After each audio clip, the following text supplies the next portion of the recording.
question number 1. Can I install the micro SD card for storage in the camera, or is only served in the cloud? This camera have 2 recording storage ways. The one is the micro SD card and 2 is the cloud storage, and you can both have SD card storage and cloud storage. The recording will be storage on the SD card and cloud storage as well.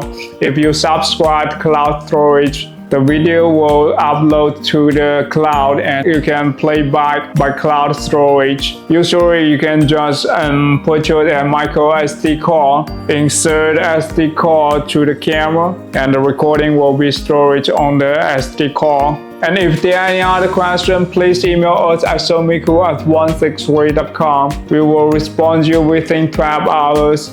Your instructions are very important to us. Enjoy your camera.